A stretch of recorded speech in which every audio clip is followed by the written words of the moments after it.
جلال پور ہے تو بڑا قصبہ لیکن نیٹ ورک وغیرہ ایسی جگہوں پہ اب بھی بہت کمزور ہیں. ان کی صورت نہ آ سکی پڑھتے ہوئے، اس کی وجہ بھی یہی تھی، کمزور نیٹ ورک پر ممکن نہیں تھا. اور میں دوسری معذرت کروں کہ ہم لوگ سیمینار اور کانفرنسوں کا تجربہ رکھتے ہیں لیکن پہلی بار یہ ویبنار ہو رہا ہے اور 3 دن کے اندر سب کچھ کیا گیا ہے. اس میں صرف 2 پروفیشنل ہیں، ایک مولانا حیدر عباس صاحب جو ہادی ٹی وی پر زمانے سے اینکر کے طور پر سلمہ کام کر رہے ہیں، دوسرے شباب صاحب جو کیمرے کے پیچھے ہیں اور سامنے کبھی نہیں آئیں گے. باقی ہم سب اناڑی ہیں. ہم کہتے ہیں کہ پنچر بناتے بناتے مستری ہو گئے، تو اسی طرح سے ہمارے سارے کام ہیں. آپ تنقید ضرور بھیجیے ہمیں ضرور بتائیے، لیکن ہماری مجبوریوں سمجھیے گا. ہم بنگال کی کھاڑی سے لداخ کی پہاڑوں تک پھیلے ہوئے ہیں، جہاں علی والے وہاں ہم. یہ مشکلات آئندہ بھی آپ کو سامنا کرنا پڑے گا. آپ انشاءاللہ ہماری غلطیوں کو معاف فرمائیں گے. بسم اللہ معاف کرنا. میں سردست شکریہ ادا کروں گا اپنے مہمان عالم دین جناب حجت الاسلام والمسلمین مولانا سید صفدر حسین زیدی صاحب قبلہ کا. جونپور میں جب دینی تعلیمی کانفرنس میں آپ کی میزبانی میں ہم نے شرف حضور حاصل کیا، بڑا لطف آیا. خداوند کریم جامع امام صادق علیہ الصلوۃ والسلام کے تمام طلاب کے توفیقات خیر میں اضافہ فرمائے اور آپ کا سایہ ہم سب کے سروں پر قائم و دائم رہے، اور طالبات بھی اسی طرح جو مدرسہ ہے طالبات کے لیے. مولانا صفدر صاحب قبلہ، چونکہ آپ الحمدللہ تحریک دینداری سے جڑے ہوئے ہیں اور بانی تنظیم خطیب اعظم علامہ غلام عسکری علی اللہ مقامہ کی رہنمائیاں ہم سب کے لیے مشعل راہ اور نمونۂ عمل ہیں. میں ایک بات جاننا چاہوں گا، یہ روزے کشائی کی رسم آپ کے بچپنے میں تھی یا نہیں تھی؟ روزے کشائی کی رسم کے سلسلے میں آپ کیا کہنا چاہیں گے؟ کیا مذہب نے اسے اچھی نگاہ سے دیکھا ہے؟ آپ بچوں میں روزے کا شوق بیدار کرنے کے لیے اسے کس انداز سے دیکھتے ہیں؟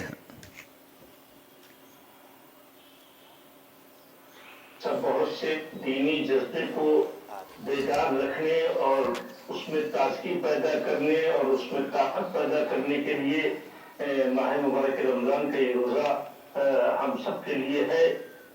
تو ہم لوگوں کے پہلے جو گارجینس تھے، جو ہم لوگوں کے نگراں و سرپرست تھے، وہ لوگ روزہ ہے یا قرآن ہے یا دیگر اسلامی امور جس کو کیا کہتے ہیں، جس کے ذریعے سے اسلامی کلچر سمجھ میں آئے اور بچے کو بھی اس کی اہمیت سمجھ میں آئے، تو اس پر بڑی اہمیت دیا کرتے تھے. مطلب روزہ یہ قرآن ختم ہوتا تھا تو قرآن ختم ہونے کے وقت کوشش ہوتی تھی کہ اس بچے کے لیے کوئی کپڑا بن جائے، قرآن جس نے پڑھایا ہے اس کے لیے کوئی خاص اہتمام کیا جائے، تاکہ قرآن کی عظمت اور اس کی بلندی اور اس کا مطلب سب سے بہتر ہونا، سب سے اعلیٰ ہونا، یہ پڑھنے والے اور پڑھانے والے دونوں کے اوپر واضح ہوتا رہے.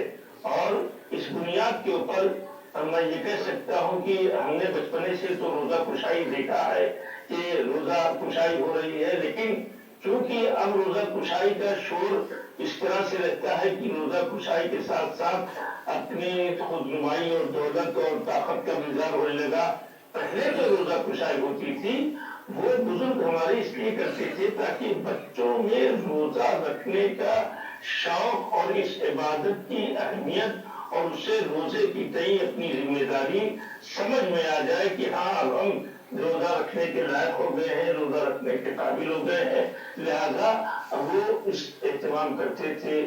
جتنا حدیں پہلے یوں بھی حدیں بہت کم تھیں، جن حدوں میں رہتے تھے روزانہ کے افطار کا مرحلہ، انہی حدوں میں تھوڑا سا اضافہ ہو جاتا تھا. اور اس کے بعد پھر بزرگ یا کوئی اگر عالم رہا یا کوئی بھی بہتر انسان رہا، اس کے ہاتھ سے روزہ کھلوایا جاتا تھا. اسی کھلوانے کو روزہ کشائی سمجھا جاتا ہے اور کہا جاتا ہے. اور اس کا فائدہ یقیناً رہتا تھا کہ بچوں میں ایک شعور روزہ رکھنے کا اور کھولنے کا پیدا ہو جاتا تھا.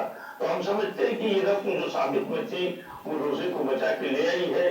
ہاں، اب ہر رسم کو اگر غلط انداز سے اس کے حدوں سے اس کو آگے بڑھا دیا جائے تو وہ تو بالکل درست نہیں ہے. جی ہاں، میں شکر گزار ہوں قبلہ آپ کا، اور امید کرتا ہوں ماہ رمضان میں تمام خادمان ادارے تنظیم مکاتب کو آپ ضرور یاد رکھیں گے، اور آپ کی دعائیں ہم سب کے لیے بہت ضروری ہیں انشاءاللہ. میں پھر دخل اندازی پر مجبور ہوں.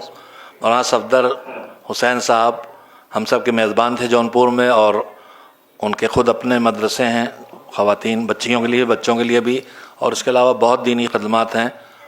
یہ تنظیم مکاتب کے مجلس انتظام کے ممبر بھی ہیں. میں ان کی خصوصیت بتانا چاہتا ہوں کہ ہم میں سے خود کو ادارہ چلاتا ہے تو اس کے لیے بڑا مشکل ہوتا ہے کہ دوسرے ادارے کے لیے بھی وقت دے اور تعاون کی کوشش کرے. ان کی خصوصیت یہ ہے کہ یہ ہم سب کو اصل میں کسی ادارے میں آ کے تو کام کرنا ہی ہے، لیکن ہمیں ادارے اور تنظیم کے تعصب کا شکار نہیں ہونا چاہیے. اگر ہم کسی ادارے میں مثلا تنظیم مکاتب میں ہوں، اب میں یہاں تنظیمی کا لفظ کسی اور معنی میں چلا گیا، تنظیمی یعنی جو ایمان و عمل دونوں کا قائل ہے، خالی ایمان کا قائل نہیں ہے، یعنی وہ تنظیمی ہمیں قبول ہے. جیسے شافعی نے فرمایا تھا کہ اگر حب آل محمد رفض ہے تو میں رافضی ہوں. تو بہرحال بات بڑھتی ہے. مولانا صفدر صاحب نے جس مسئلے کی طرف اشارہ فرمایا ہے، میں اسی سلسلے میں کچھ گزارش کرنا چاہتا ہوں.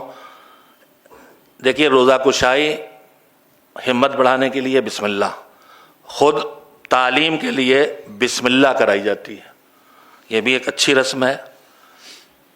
ختم قرآن ابھی بات آئی ہے، اور بھی چیزیں ہیں. عید میں، بقرعید میں بچوں کے لیے خصوصی طور پر کھلونے وغیرہ، جھنجھنے، غبارے، کپڑے تو سب کے بنتے ہیں، لانا، یہ سب بہت اچھی چیزیں ہیں. لیکن تب تک جب تک کہ یہ خود جس غرض سے کی جا رہی ہیں وہی غرض نہ چلی جائے. اب مشاہدے میں آ رہا ہے کہ روزہ اس لیے نہیں رکھ رہی ہیں بیٹیاں کہ ہو تو گئی 9 سال کی لیکن ابھی روزہ کشائی نہیں ہوئی ہے. اگر ماحول یہاں تک پہنچ جائے تو پھر یہ رسمیں دین کو بچانے نہیں بگاڑنے والی ہوں گی.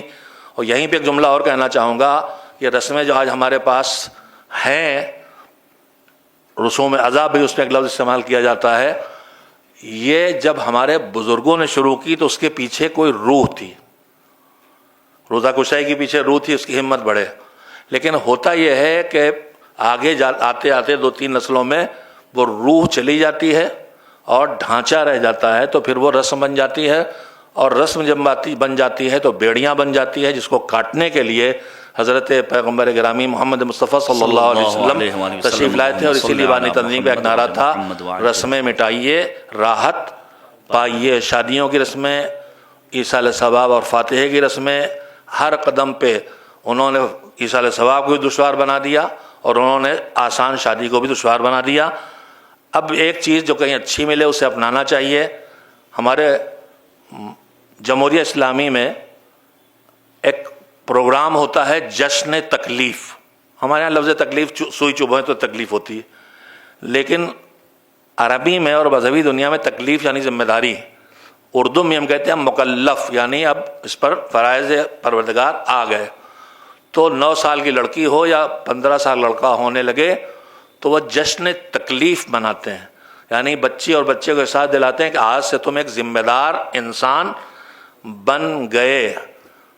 لہذا ہم یہ سب کو شامل ہے، جب وہ اپنے احساس ذمہ داری کرے گا تو ساری چیزوں میں آ جائے گا. میرا یہ کہنا کہیں ایک نئی رسم کی ایجاد نہ کرا دے، مجھے اس کا بھی ڈر لگتا ہے. میں نے آپ کا بہت وقت لے لیا ہے. رسمیں تب تک اچھی ہیں جب تک وہ دین کے کو آگے بڑھانے کے لیے ہوں. ہمارے یہاں پیدائش کے موقع پر کلچر اٹھایا غیر کا برتھ ڈے منائی جانے لگی. ٹھیک ہے، پیدائش کے موقع پہ وقت 1 سال 2 سال 3 سال 5 سال ہوئے ہیں، آپ خوش ہو لیں، مگر ائمہ تو یہ کہتے ہیں، سید سجاد کے ارشادات میں ہے کہ جو بڑے نقصانات، جو مصیبتیں ہمیشہ انسانوں پڑتی ہیں اور احساس نہیں کرتا، ان میں ایک ہے روز زندگی کا ایک دن گزر رہا ہے تو ایک دن وہ کم ہو رہا ہے جو اب واپس آنے والا نہیں ہے. تو سال حیات، زندگی کے سال گزرے تو نہ تالیاں پیٹنے کا وقت ہے، نہ کیک کاٹنے کا وقت ہے، نہ شمع جلا کے پھونک مار کے بجھانے کا وقت ہے. یہ کون سی عقل مندی ہے کہ روشنی کو اندھیرے سے بدلا جائے؟ وقت اس کا ہے کہ پچھلے 1 سال کا حساب کیا جائے اور دیکھا جائے کہ ہم نے سال کیسے گزارا. اگر برابر کا بھی گزرا ہے پچھلا سال اس سے پچھلے سال کے، تو مولا علی کی زبان میں گھاٹا ہے، اور اگر بگڑ کے گزرا ہے تو ہلاکت ہے. لہذا اب مصیبت اس کے بعد یہ آ گئی کہ ہمارے جشن ائمہ طاہرین علیہ السلام اور اس خانوادے سے وابستہ افراد کے ولادت پر جو جشن ہوتے تھے، ہم اپنے کلچر کے تحت مٹھائیاں بانٹتے تھے. دوسری جگہوں پہ بھی جو کلچر تھا